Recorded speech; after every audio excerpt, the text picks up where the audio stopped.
BNS भारतीय न्याय संहिता जो ऑलरेडी एग्जिस्ट सीआरपीसी या फिर एविडेंस एक्ट और आईपीसी का एक नया वर्जन जो पार्लियामेंट में पास हुआ है, उसके अंतर्गत एक सेक्शन 291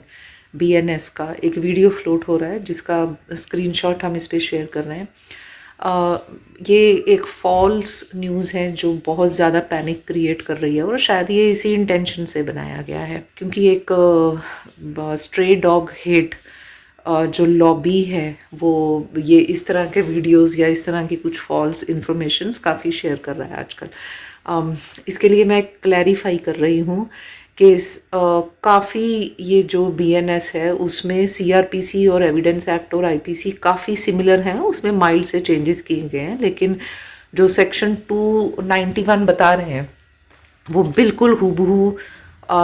सेक्शन 289 आईपीसी का है जो पहले एग्जिस्ट करता था। ये सेक्शन 289 का स्क्रीनशॉट इसमें हम लगाते हैं, आप इसमें पढ़ लीजिए।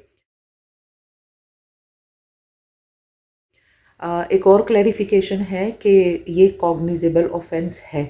लेकिन as per supreme court order all over India कोई भी अरेस्ट नहीं होता अगर जो ऑफेंस कमिट हुआ है उसका पनिशमेंट 7 साल से नीचे है, और इसमें 6 मंथ्स है, तो कोई अरेस्ट नहीं होता। इसके अंदर एफआईआर होती है और उसके बाद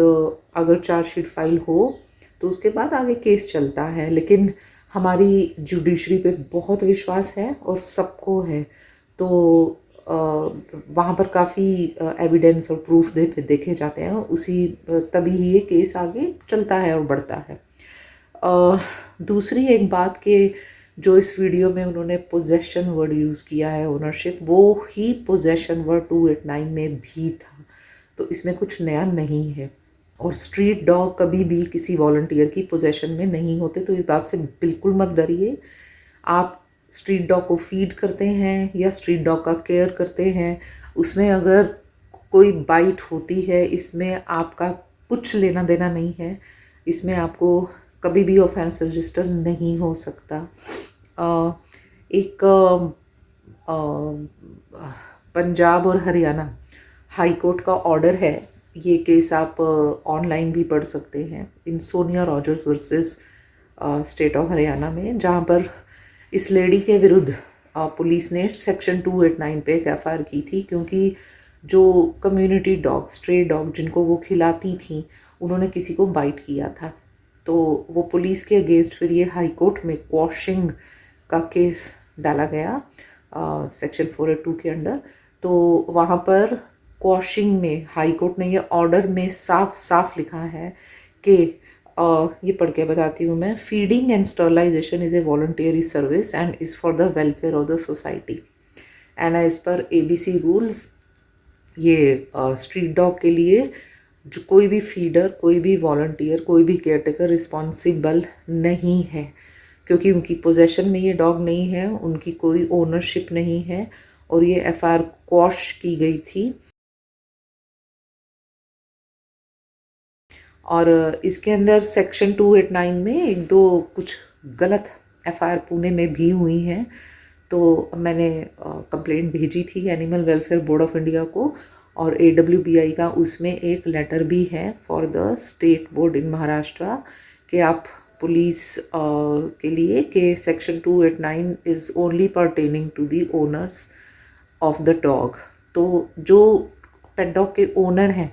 आप उसमें एहतियात बरतिए कि आप उसे लीश पर लेके जाइए, और मज़ल पहनाने की ज़रूरत नहीं है। कुत्ते को कभी भी मज़ल मत करिए, वो पेंटिंग को रोकता है और उसमें डेथ भी हो सकती है, तो थोड़े से प्रिकॉशंस लीजिए। और लेकिन ये भी कोई बहुत ग्रेव वायलेशन होती है, बहुत ग्रेव नेग्लिजेंस होती है तो ही होती है, तो प्लीज़ पैनिक मत करिए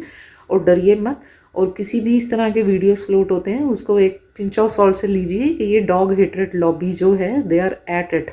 लेकिन हमारे भी कोर्ट्स बहुत काबिल हैं, दे अंडरस्टैंड कि कौन कुछ क्या इंटेंशन से किया जा रहा है। So hope for the best. और ये ईमेल नोट कीजिए मेरा, जिनको भी ये सेक्शन 289 का हाई कोर्ट का रूलिंग चाहिए या फिर animal welfare board of India का लेटर चाहिए कि 289 फीडर्स और उन पे लागू नहीं होता है। आप ईमेल करिए, I will share the copies with you.